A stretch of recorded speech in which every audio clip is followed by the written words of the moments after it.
author Alexandra Holzer, Justin Perry, Professor Lloyd Auerbach. Then you are listening to the Ghost Host Sophia Temperilli on liveparanormal.com. You're listening to the Ghost Host Sophia Temperilli on liveparanormal.com. We're live at 2013 ShriekFest in Hollywood, California with founder Denise Gossett. Thank you for coming on my show. Oh, thank you for having me. This is great. So to start off, can you believe that ShriekFest is already 13 years old? No, I can't believe it. It's a year younger than me. Great, thanks. You're welcome. I always help people in their lives.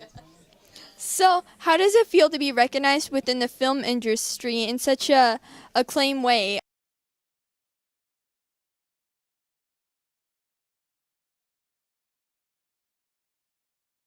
By LA Weekly 2010 Movie Maker Magazine Top 25 Film Festivals Worth the Entry Fee, 2011 Movie Maker Magazine Top 13 Film Festivals to Die For, and you've regarded, and I quote, founder Denise Gossett voted number 5 out of 13 most influential women in horror history. You make it sound so good. Wow.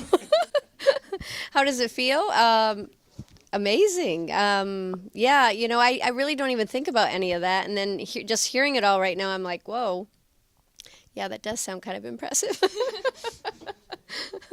Well, we're all patting you on the back along the way. And she'll just be walking around, why is people patting me on the back? And then we'll just remind you of it. So tell us about your role in this year's Mel Gibson movie, Get the Gringo, that was released last year by 20th Century Fox. And what was it like working with Mel Gibson? The role is an everyday, ordinary secretary who gets thrown into an extraordinary situation, and she doesn't handle it very well. And working with Mel was a dream come true. I mean, he's the guy who did Braveheart and, you know, all those tons of movies and directing and acting, and he's just a brilliant talent. He was a lot of fun. He's a jokester on set. We shot it in Mexico City, and he kept adding things to my scenes to add, you know, just make them longer. I thought he was so giving as a, you know, professional working person, and I just had a really wonderful time. I also worked with Bob Gunton and the entire cast. You recognize them. It was a dream come true. So tell us about your work with the late famed actor Dennis Hopper on the film The Last Ride as you portrayed the bank manager, and what was it like with Dennis off camera? Dennis is funny too, or was funny. Very sad that he's gone. Good man. He was a golfer, and a lot of people in my family are golfers, so we talked about golf quite a bit, and he just joked around a lot in between takes. We had a good time.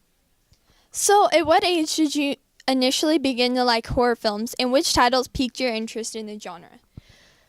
I must have been 10, I want to say. My parents, this is very odd, they wouldn't let me watch rated R movies, but they would let me and my brother watch horror movies. Go figure. So, of course, we took advantage of that.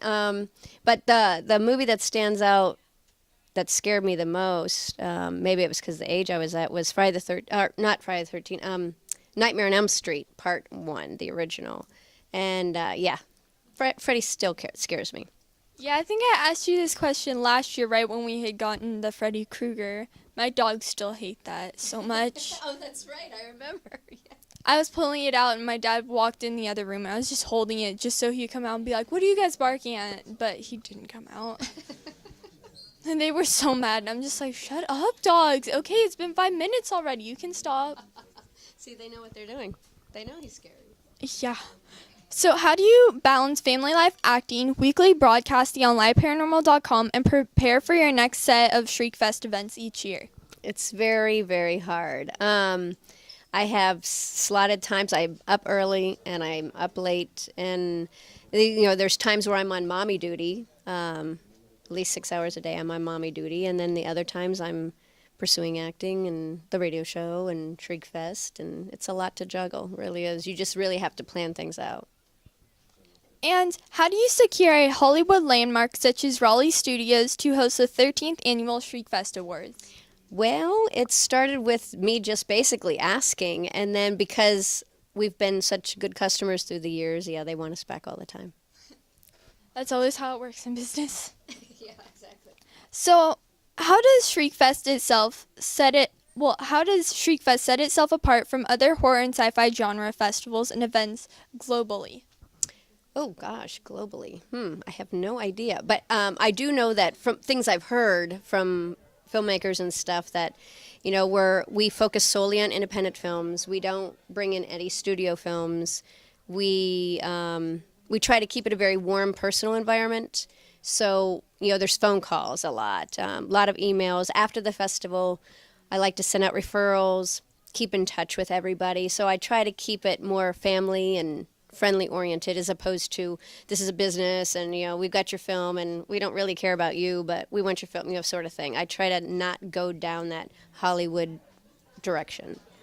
I have a personal question. I know a lady today was very frightened by one of the films. How do you deal with people like that during the film? That was amazing. That has never happened in 13 years. It was the movie is intense and it made me feel very yucky when I watched that film.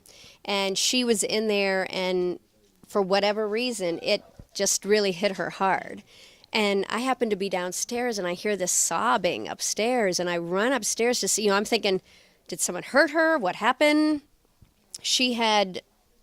That movie just affected her in a really crazy way.